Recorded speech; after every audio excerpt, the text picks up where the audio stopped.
a heart in our democracy and our judicial system, and they did it. They did it, I think, for all of us in a way that had us all holding our breath, but with a belief that it could work. And I'd like to thank those who testified in this trial. I'd like to thank those police officers who showed what integrity looks like. It may be a sad statement that many of us have waited a long time to maybe be able to witness that, but it's there, and we know it, and we saw it on display. And I'd like to thank the other witnesses who last May stood on that street corner, and as Jerry Blackwell said, showed a bouquet of humanity, the beautiful multicultural society that we have here in Minneapolis and in Minnesota. But those people were subjected to something no one should have to see. They saw George Floyd murdered in front of them. But they had the courage to stay, to record what they saw, and then bring forward that pain again and again and again to them to make sure that George Floyd received justice. Thousands of Minnesotans marched in the streets in the wake of his death. They inspired a movement, not just here, but across our nation and the world. Many of these people did not know George Floyd, and many of them had maybe never been down on 38th in Chicago, but they went day after day, and they kept that place sacred, all with the intent to make sure that justice for George Floyd would be served. They called for change, and they demanded it. A year later, Derek Chauvin is behind bars and faces years in prison. But we know that accountability in the courtroom is only the very first step. To the Floyd family, we grieve for you. Today is a small measure, but George is not coming back. Child lost father, brother, an uncle, a friend. We mourn with you, and we promise the pursuit will continue for justice. As Attorney General Ellison said, this isn't justice, it's just one step towards it. True justice for George Floyd will come through real systemic change to prevent this from ever happening again. When every member of our community, no matter their race, their religion, their background, is safe, valued, and protected. The tragic death last week of Daunte Wright showed the world once again how much work we have to do. That small step forward, though, inspires us to do the work. And for those of you listening who aren't from Minnesota, Minnesota is an exceptional place with exceptional people. We're many times lifted up as a model of well-being, but we have to ensure that's true of everyone. Measures of wellness, happiness, economic security, even during COVID, we were recognized as being the best state in the nation for the care of children and the best state in the nation for women. But if you do a little digging and you disaggregate and break that data apart, a chilling truth becomes very apparent. Those statistics are true on well-being if you're white.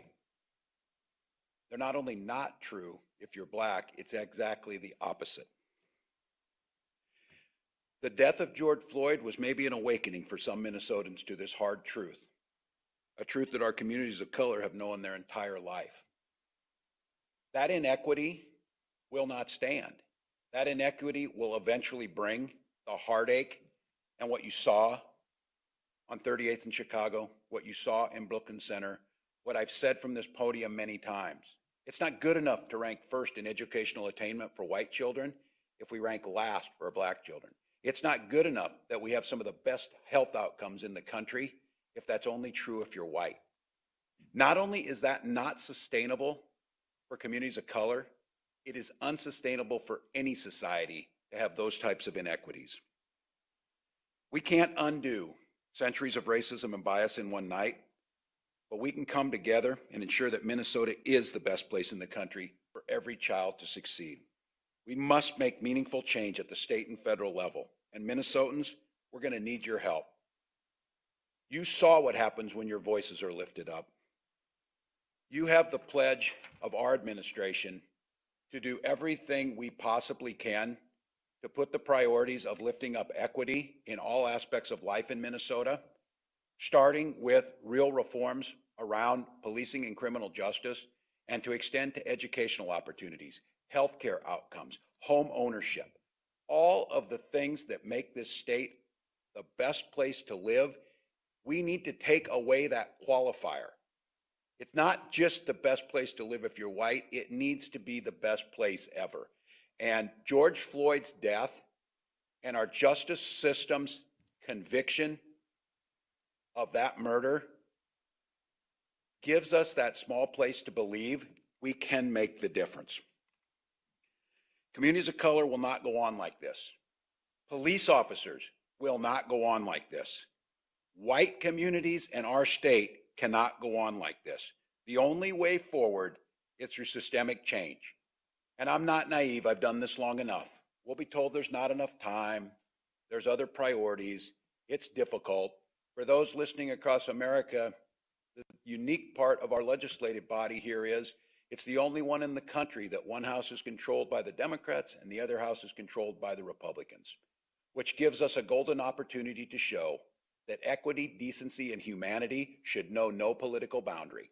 We're going to ask folks to come together to have hard conversations in those chambers of the legislature, in our own houses, and for many of you, amongst our own families. Those of us of a certain age, if you're white, it's easy to believe. What's the problem? Things work well. There's good jobs here. You can buy a house. Why can't everybody do this? It's time to have that conversation with your relatives. It's time to have this conversation in every corner of the state that we cannot continue the way we've been going. And the good news about this is there's plenty to go around.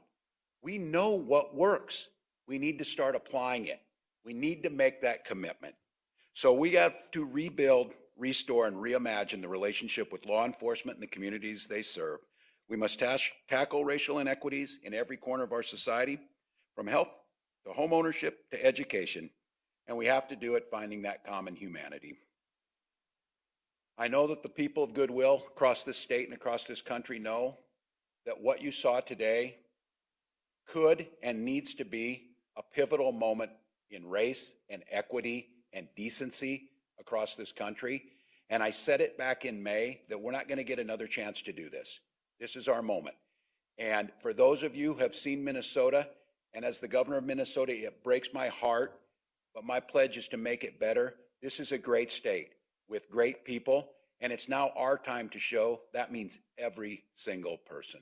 With that, I'd like to turn it over to my friend and someone we look to lead on these issues, someone who's been there every step of the way, Mayor Melvin Carter of the great city of St. Paul. Good evening, I'm Melvin Carter. I'm the mayor of the city of St. Paul, Minnesota, Minnesota's capital city. I have read many times and heard many times over the past several days and weeks that this, Mr. Governor, has been referred to as the trial of the century. And that's crazy when you think about it, because this trial really didn't have that much suspense involved. When we think of great trials, a trial of the century, you don't think of something that is videographed. You don't think of something that had this many witnesses. You don't think of something that in all actuality should have been so clear. And I think part of the frustration, part of the angst that we've seen across the country has been for people who can look in the mirror and say, I know if I was on videotape doing that, there wouldn't be much suspense involved in this at all. But this exists in a storyline.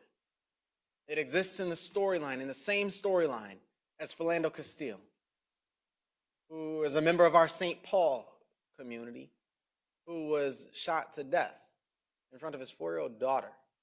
It exists in the storyline of Eric Garner, who was choked to death, face down, and said, I can't breathe 11 times before he died. And no one was held accountable for their deaths. It's the storyline of those of us in the African American community and other communities who, for years, have had to ask this rhetorical question: how bad does it have to be? How brazen does it have to be? How obvious does it have to be? How well documented does it have to be for someone to be held accountable for wrongfully taking a Black life? And over again, We have been disappointed. And over again, we have been heartbroken. I spent this afternoon standing outside of the Hennepin County Courthouse, and surrounded by people.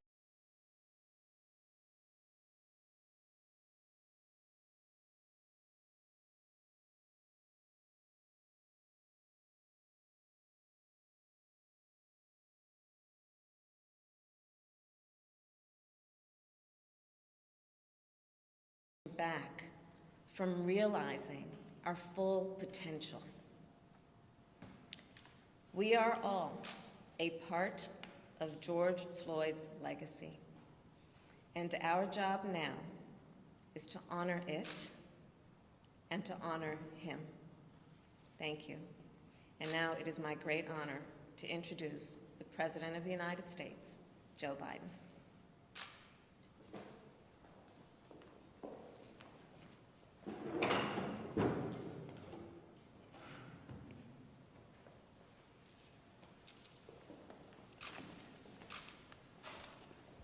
Today,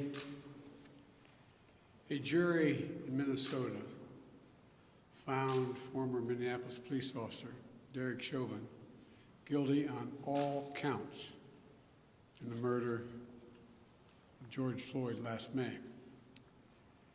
It was a murder in the full light of day, and it ripped the blinders off for the whole world to see the systemic racism the Vice President just referred to. The systemic racism is a stain on our nation's soul. The knee on the neck of justice for Black Americans. Profound fear and trauma. The pain, the exhaustion that Black and brown Americans experience every single day. The murder of George Floyd launched a summer of protest we hadn't seen since the civil rights era in the 60s. Protests that unified people of every race and generation in peace and with purpose to say enough, enough, enough of this senseless killings. Today's verdict is a step forward. I just spoke with the governor of Minnesota, who thanked me for the close work with his team. And I also spoke with George Floyd's family again. A remarkable family of extraordinary courage. Nothing can ever bring their brother, their father back. But this can be a giant step forward in the march toward justice in America. Let's also be clear that such a verdict is also much too rare. For so many people, it seems like it took a unique and extraordinary convergence of factors. A brave young woman with a smartphone camera, a crowd that was traumatized witnesses, a murder that lasts almost 10 minutes in broad daylight for ultimately the whole world to see. Officers standing up and testifying against a fellow officer instead of just closing ranks, which should be commended. A jury who heard the evidence, carried out their civic duty in the midst of an extraordinary moment, under extraordinary pressure. For so many, it feels like it took all of that for the judicial system to deliver a just basic accountability. We saw how traumatic and exhausting just watching the trial was for so many people. Think about it, those of you who are listening. Think about how traumatic it was for you. You weren't there. You didn't know any of the people. But it was difficult, especially for the witnesses who had to relive that day. It's a trauma. On top of the fear so many people of color live with every day when they go to sleep at night and pray for the safety of themselves and their loved ones. Again, as we saw in this trial from the fellow police officers who testified, Most men and women who wear the badge serve their communities honorably. But those few who fail to meet that standard must be held accountable, and they were today. One was. No one should be above the law. And today's verdict sends that message. But it's not enough. We can't stop here. In order to deliver real change and reform, we can and we must do more to reduce the likelihood that tragedies like this will ever happen